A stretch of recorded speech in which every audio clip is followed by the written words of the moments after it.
Good goes everybody, because today we'll continue with a game called Sweetest Monster. Where were we? Here. Oh, right. Oh, I was wondering if we'd run into each other again. You. That's right, it's me, in the flesh, for a limited period only. Roll up, roll up. She seizes her swinging, the heel of her right foot pressed against the ground, and tips her head to one side. A playful grin flits across her lips. She looks happy to see me, genuinely happy. Her green eyes, framed by her dark hair, sparkle. I'm not used to people being pleased by my presence. It catches me off guard. She's very good at doing that. Now, what are you doing here at this time? Fold my arms using my best teacher voice. Not that it has much of an effect. She only grins. Huh? A girl can't go for a swing at the park, can she? She shouldn't at 10 o'clock. It's dark. You don't know what kinds of people could be out there. Oh my, do you think there are all kinds of scary men who would leap at the chance to ravish a beautiful young thing like me? I didn't say it in so many words, but I suppose, yeah. Men like you mean? I groaned. I think I'd rather walk into that one. I'm not going to ravish you. I just wanted to buy some milk.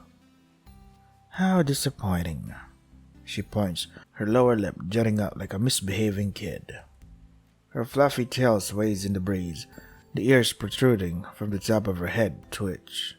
The fact that she has ears and a tail to begin with is bizarre, but the overall effect is rather cute. It does raise one or two questions, though. Is it safe to have those out in public? What? The ears. I gesture towards them, and Belle gives them a small prod, as though she's never seen them before in her life. They twitch again. Oh, you mean these? Doesn't it go down without saying? Well, it might be a little bit risky, but I'm a girl who loves gambling. If you want to win big, risk big, and all that stuff. What are you hoping to win by wandering around at night with a pair of cat ears sticking out from your head? I don't know. Your love and affection, maybe. And how did you know I'd happen to stumble upon you here? Most middle-aged men don't wander around parks in the middle of the night. Not unless they want to end up on the front cover of the Daily Telegraph with a wildly exaggerated statistic about the prevalence of pedophilia in the rural UK attached to their names. Call me a cynic, but I don't think that would work wonders for my career. I just had a feeling, that's all. A feeling? Yep, I find myself drawn to your side no matter where you are or what you do. It's because I love you, darling. Don't call me that. Why not? Because we're out in public and somebody might see us. One of my students, for example. But I thought you said good girls don't go out this late at night. They shouldn't, no. Not if they know what's good for them. Then it's no problem. There's nobody here to disturb us. Here, have a seat. She passed the empty swing beside her. It swings in the breeze, the rusted chains creaking like something possessed. I shake my head. I don't know if that's very safe. If the playground at Wheatfield's looking anything like this one, Ofsted would have shut this down quicker than you could say potential lawsuit. Don't be like that. You might be a bit bigger than me, but I'm sure the swing can handle it. I'd rather not take the chance. My life is difficult enough as it is. I don't want to add a broken leg or a fractured spine to the pile of my pre-existing problems. I really only went out to get that milk. Sally would get mad if I'm not back on time. Then why did you stop by the park, huh? I pause, rubbing a hand against the back of my neck. She's got me, and she knows she's got me, because the smirk on her face widens. Deadly. Devouring. Well, if you really can't spare the time to hang out with little old me, it's alright. I understand. You do? I'm almost sorry to hear her say that, though I was trying to rebuff her advances, making excuses. That's all they were, excuses. Yeah, I don't want to put pressure on you. It isn't attractive when girls are too needy, but... She gets to her feet. The swing creaks in protest, swaying precariously. Her legs protruding from the bottom of her dress, are pale and white, almost dangerously so. If it weren't for the wide smile on her face, I might think she was sick. Is it she cold sitting on the swings in such a thin dress, so sheer I can see her shoulders through the transparent straps? Cat girls really are peculiar. I want to come with you. There's something from the store I want to try. Oh, why don't you go and buy it then? Because I don't have any money, duh. I've only been able to assume this form for a few days. I'm hardly in a fit state to apply for jobs, and I don't know what skills I have to offer when I'm still getting used to having opposable thumbs. She pauses, her green irises darting to the right. I guess I could always sell my body, become a lady of the night. How does that sound? It sounds unwise. Are you worried about my chastity, Robin? I don't know who I'm more worried about, to be honest, you or the client. Well, it's true that I'm no ordinary girl, but you know that already, don't you? I am well aware of it. Despite her slender stature, her skinny arms, her inquisitive eyes, there's nothing innocent about Belle. Her eyes, set into her pretty little face, are searing. My skin blisters, I shudder. She isn't the kind of person I would want to cross. I don't know the full extent of her powers, and I don't know what she's capable of, but I don't want to find out. Alright, I guess I can buy you something, if you want to come with. You would? Really? Her eyes widen with excitement, like a child's, and she claps her hands together. Her ears prick up alert. That's right, just don't come into the store with me, okay? Somebody might recognize me. You ashamed of me, huh? I don't want my wife to find out. It might get a bit complicated. Right, I get it. Don't worry about it. She beams, giving me a quick salute. I can keep a secret, I promise.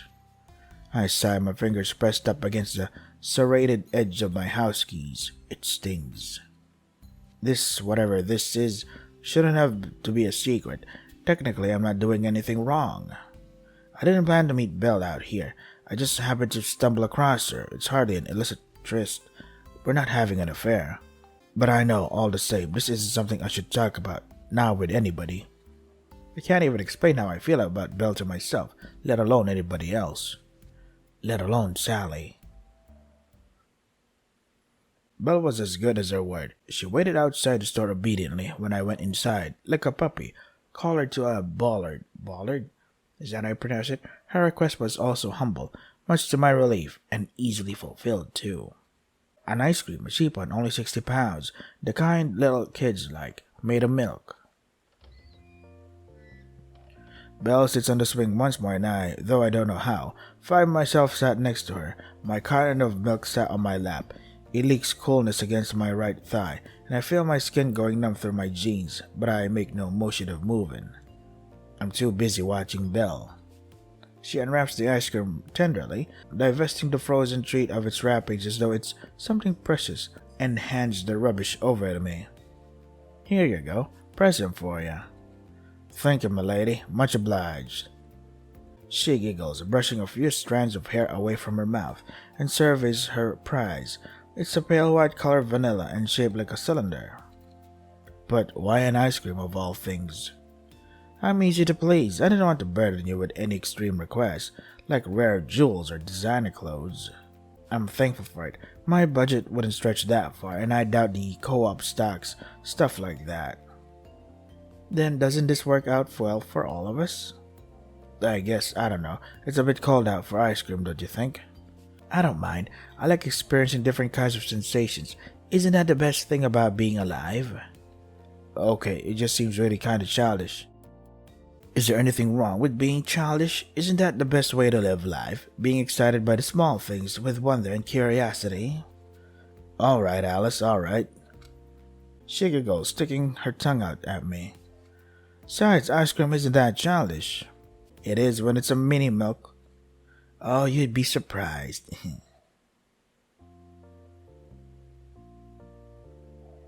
With a quotish little giggle. Is that how I pronounce it? I don't know. Belle dips her head and drags her tongue along the length of the ice cream. Yeah. I blink. My cheeks turn pink despite the cold. Of course I should have known. Why didn't I guess? It must be because of Melly. I associate this particular brand of ice cream so entirely with my 5-year-old daughter, she would have lived on this stuff if I let her be, that I failed to realize it could be used for other, less innocent purposes. Now I feel foolish. Belle drags her tongue across the shaft of the ice cream a couple of times, her eyes half-lidded. Every once in a while she moans softly, seductively. The noise she makes are soft, barely audible, but I can still catch them, maybe because I'm in a state of hyper-awareness myself. All of a sudden the sensations about me feel more acute, the wind through my hair, my feet on the ground, the carton of milk pressed against my thigh. I shiver. What do you think you're doing? Belle lifts her head, a strand of saliva connecting her pale pink lips with the side of the ice cream. It quivers semi-transparent for a few moments like a gossamer spider's web before it snaps. Isn't it obvious? I'm trying to seduce you, Mr. Hawkins. But why? I don't know. I just like attention, I guess. Well, you have my attention. You have it. So you don't need to keep doing that. Oh? She giggles, her eyes half-lidded. Again? You just said half-lidded before. Is this too stimulating for you? A little light ice cream petting? I just didn't expect it, that's all. Aw, your cheeks are turning red. How cute. I'm not cute. I beg to differ. When you react like that, how can I stop myself? It's only an ice cream, but you're already getting so... Het? Heat up. Hehe. What's het up? She used to eat those by the handful, my Melly. In the summer, they'd melt and she'd end up with sticky ice cream goo about her cheeks, and I'd have to wipe it away. Belle's cheeks are getting similarly sticky, but the effect it has on me is completely different. Melly was just a little girl, my dear daughter. Belle, on the other hand, she's a different matter altogether. Her own cheeks are glazed a soft coral pink. Her dark eyelashes tremble. She moans softly about the ice cream as she takes it deeply into her mouth, her lips pursed, her throat tensing, throbbing. Shit. But alright, that really is enough. I get to my feet in a hurry, upending the carton of milk as I do so. It hits the glass with a soft thud. The white milk inside it sloshes.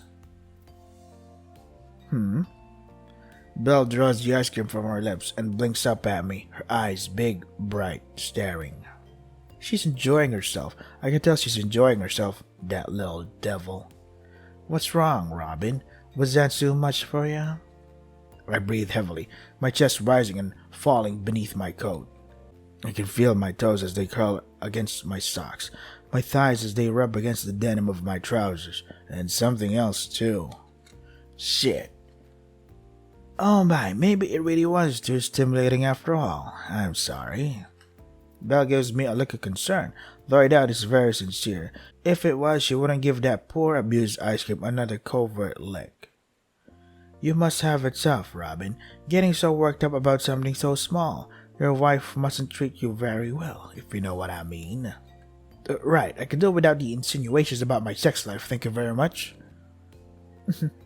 You know, if you're having a bit of a dry spell, I wouldn't mind giving you a helping. Okay, well... I cut her off, my voice a little louder than it should be. It sticks in my throat. I cough. I'm afraid that if I let her finish that sentence, I might be tempted to take her up on the offer.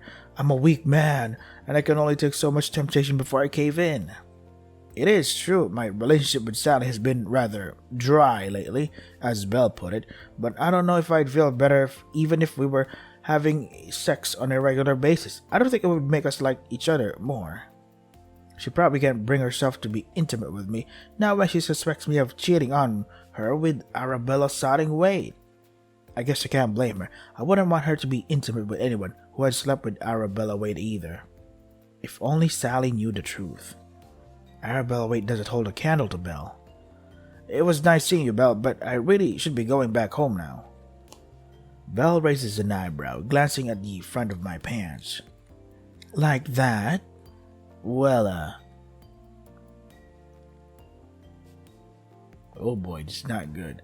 I glanced away, my cheeks red. That might be a bit of a problem, but the walk back home, not to mention the mounting guilt, should take care of it. This is all your fault, Bill. I already told you I'd be more than willing to take responsibility. Don't tempt me. But that's what I want. Don't say things like that. It's improper. Belle shrugs. Okay, you're the boss. I just want to thank you in whatever way I can. That's what I'm here for. Right, sure. I sigh, running a hand through my hair. I think I'm starting to get a headache. I'm sorry if I went too far. I'll try to be nicer to you next time. There's going to be a next time? Of course, I was thinking you must get pretty bored at work, so maybe I could. You're not going to eat anything at me erotically when I am at work. There'll be children around. I'm sure I can think of something. I can hardly wait. I mean for it to sound sarcastic, but sarcasm is a little difficult given the bulge in my trousers and my genuine desire to see her again. I've only known her for 2 days and she confuses me, and I don't really understand what she is or what she wants, but I feel like I already understand her better than I understand my own wife. Hey, Belle, I'm curious. Yeah? What is it? How do you like to take your coffee? I don't know why the question comes to me. It just does. It feels wrong somehow that I know how Sally likes hers, milk and sugar, when I don't know Belle's. Coffee, huh? It's been a while since I had that, but... Belle ponders, pressing a finger against her lower lip. I think I like it black. Figures. It goes well with her heart. Man, this is so good. Hey, Sally.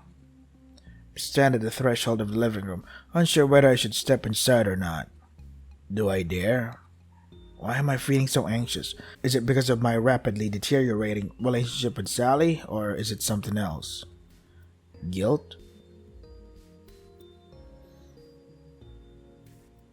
I don't even need to close my eyes to remember the soft moans Belle made as she let her tongue trail across the length of her ice cream. Her cheeks were flushed and her eyelashes trembled, her head bobbing back and forth, though only slightly. I shift, trying to drag my mind out of the past and into the present. I don't need these kinds of distresses right now. I'm meant to be with Sally. But my mind is miles and miles away. I bought the milk. Do you still want coffee? I know what Sally's going to say before she opens her mouth to say it. And what took you so long? Where were you? What can I say? The good old-fashioned something came up excuse. It wouldn't be entirely wrong, no matter which way you choose to interpret it. I'm sorry. I just caught up looking at the moon. It really is a pretty night tonight. Looking at the moon, whatever you say, Robin. I'll admit, it's not one of my better excuses. It's the truth. I just wanted a bit of fresh air, that's all. Why? Is the air in here not good enough for you? It isn't when Sally glares at me like that. It makes me feel short of breath, like I'm stranded on an alien planet. This is supposed to be my house. I pay for half the mortgage. Why should I have to feel so uncomfortable in my own home? Come off it, Sal. Nothing happened. There wasn't enough time for anything to happen. I was only gone 20 minutes. More like half an hour. And what do you suggest I was doing in that time? What can a man do in half an hour? Sally sniffs. I don't know. It just seems suspicious. Suspicious? What's so suspicious about it? I've got the milk like I promised. You sure you don't want a drink? I'm not in the mood anymore. I'm tired. I thought you might say that. It's what I've been hearing in the bedroom for the last 2 months. It only makes sense that her general lethargy would extend to the living room too. Sally gets to her feet, depositing one of the cushions she was cradling back onto the sofa, and gives me a withering look. I'm going to bed. Good night. I'm not sure how, but she even manages to make that sound like an accusation. Right, good night. Sleep well, Sally Pally. But she doesn't reply. She brushes past me, our shoulders bumping for the briefest of brief seconds. But that's all. It's almost as though the mere thought of touching me makes her cringe. God, it's so hard to talk with a boil inside your mouth. May 13th. Thursday. The next day dawns in a similar state of silence. Melly rushes off to school before I finish shaving in the bathroom mirror. My fingers slip when I hold the razor and I cut myself. It's only a shallow cut, but it takes me by surprise. I swear under my breath. Sally doesn't comment on it at the breakfast table, but maybe she doesn't notice, or if she does, she doesn't care. But it stings like a bitch. We sit there, Sally and I, picking out at our cereal like baby birds. We don't say a single thing. The rustle of Sally's newspaper breaks the silence, alongside the steady tick-tick-ticking of the clock. But that's it. We could be in a silent movie, but one of us misplaced the intertitle cards. My existence just feels as black and white, dull and monotonous. Is this really all there is to life? Sitting at the breakfast table with your wife whom you used to love, but now you're not sure if you even like, while your teenage daughter tries steadfastly to ignore you? I sigh. In the quiet kitchen, the noise is almost overwhelming. Oh man. It's lunchtime. I can hear the students though. When I say students, I really mean children, running around outside in the playing field, screaming. I sigh. I don't know how many times I've done that today. Far too many to count. Why do they have to make so much noise? I know it must get dull, sitting in class for hours on end, but the work they do is hardly taxing. They're in primary school. I suppose there's no reasoning with young children. They're all like that. Noisy, ruckus, excitable. It's the ones who aren't. The quiet, taciturn ones who sit in the... Is that how you pronounce it? Taciturn? Who sit in corners with their heads bowed and don't clamor for the castanets you have to look out for. I sigh again. You'd think the sound of children at play would fill me with a certain sense of fatherly fulfillment, but it doesn't. Instead, it's mildly irritating. And the irritation is becoming less and less mild with every passing moment. The music room juts out of the main school building like an ugly afterthought, a soon-on appendage of Frankenstein original. I thought it said Frankenstein. You can hear the children more loudly than ever from here. It doesn't help that it's so hot. I feel like I'm going to suffocate. The weather has been particularly merciless lately, scorching in the morning, freezing at night. Oh well, I'm a grown man. I'll just have to deal with it. I don't usually spend my lunch hour holed up in my classroom like a recluse, though social anxiety may run in my family, thank you, Grandma Iris, for passing those unwanted allellas, how do you pronounce that, down to my Melly. I'm not what you would call shy. Maybe that comes down to experience. You stop being anxious when you get older. Sooner or later you start to realize other people's opinions don't matter all that much. That's what I told Melly once. She replied, her head hanging, her voice muted. Is that why you and Mom are always shouting then? She wasn't trying to get at me. I don't think she was, anyway. She was just asking a question. Her voice was even more defeated than her hunched posture. I didn't know how to reply to her, so I didn't say anything. That's a running theme in our relationship. Silence. I wish the kids outside would shut up. Sounds like World War III out there. How can I tune the piano like this? It's not like the kids will even appreciate it. If only they actually cared about music, things might be slightly more bearable then. Unfortunately, they, much like everybody else in the world, to be honest, seem to think music's a duh subject, a joke. Not even 5-year-olds take me seriously. Oh well, that's part and parcel of being a music teacher. At least I don't teach RE. I continue to fiddle with the inner workings of the piano. It's a battered old thing that's been at this school even longer than I have. Tuning it always takes ages. It's like a battle of wits, man versus music. I'd have better luck trying to hack into the Kremlin. We really, really need a new piano. I've told the headmistress this enough times, but she just shrugs off my concerns. Says there isn't enough room in the budget for such frivolous overspending. Frivolous? Okay, sure, you try teaching music with one barely functional piano and see how that goes. 99% of the time it doesn't. No wonder everybody thinks music is a joke. I think it's a joke too, but not a very funny one. Not for me. Why, fancy seeing you here. Uh-oh. I lift my head, wiping my brow with the back of my arm. I recognize that voice. It's as airy as chiffon cake with a teasing inflection. Belle. Did she just climb in through the window? If so, I didn't hear her. I'm torn between being impressed by her stealthy entry and perturbed. I'm sure there are more ladylike ways to enter a building. Couldn't you use the door? No way, that's boring. You'll be in trouble if you get caught. You might be mistaken for a burglar. A burglar? Yeah, right. What self-respecting burglar is going to break into a primary school music room? What is there in here to steal anyway? I suppose that's a fair point. I know, I'm full of them. Belle stands by the now open window, curtains flapping in the breeze as though she belongs here. Her skirt dances around her thighs. Hey, that outfit. She grins and strikes a pose. Yeah, do you like it? It's a school uniform, the St. Catherine's uniform.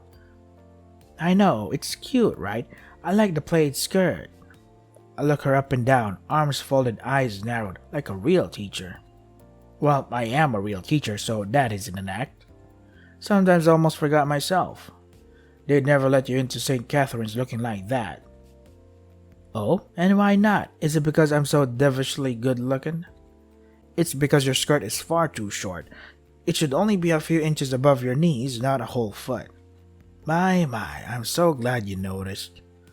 It's a little hard not to. So, do you think I'm sexy? You can't tear your eyes away from my beautiful thighs, is that it? I'm just trying to look out for your modesty. You want to play at being the gallant knight, protecting your fair lady's honor? How touching. I never said you were a fair lady. That might be true, not with this hair. She pinches a few strands of her hair between her fingers.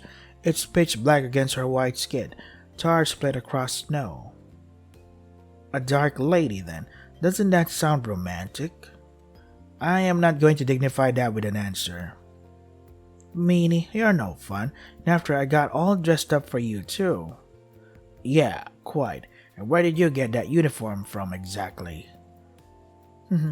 You humans are so cute. You ask such funny questions. What do you mean by that? I mean, I can conjure a human body for myself out of nothingness, but you're asking me about my clothes? Fitting together all the bones in my fingers and muscles behind my eyes, the cells that circulate through my blood is the hard part. The wrapping paper and ribbons that go around all that is easy. I could do it in my sleep. It's a fair point. Crafting clothes from thin air does sound a lot easier than summoning a living, breathing human body. Belle twirls, arms at her sides, examining her uniform. Her far too short skirt flutters. I'm just struggling to understand why. Why what? Why you decided to wear a school uniform of all things? Do you really need to ask? Belle's eyes flash mischievously. It's because guys find it appealing. You do, don't you? I don't think we know one another well enough for this kind of conversation. That's what you say, but I know otherwise. The schoolgirl's outfit is more than just a uniform. It's a symbol of youth, and old men like it when young girls pay attention to them. It makes them feel wanted, needed, attractive, right?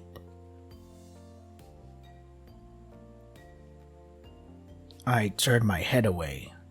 I should be tuning the piano. I have a class in half an hour, and I don't know what I'll do if I can't tune the piano.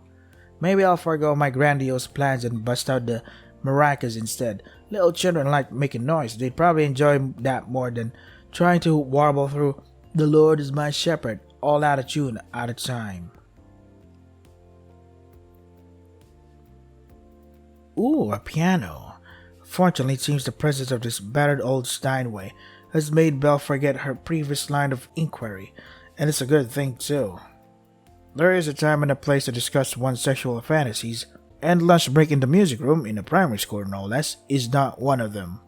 I'm more professional than that. Belle crosses the room in 5 neat steps, her silly skirt fluttering, and takes a seat on the stool by the piano. Now, what is she playing at? You can play the piano? Of course, I'm a very accomplished spirit. Well, good luck playing this one, it's ancient. I was in the middle of tuning it when a certain somebody happened to climb in through the window and distract me. Really? How rude of them. They sound like a very naughty girl. They are, fast becoming the bane of my existence. Well, I've always been of the opinion that naughty girls should be punished. Unfortunately, corporal punishment has been legal for a long, long time. We're living in the 21st century now. Ah, what a pity. And I do so love being scolded. Belle sighs and shrugs her shoulders, but the teasing smile on her face doesn't waver.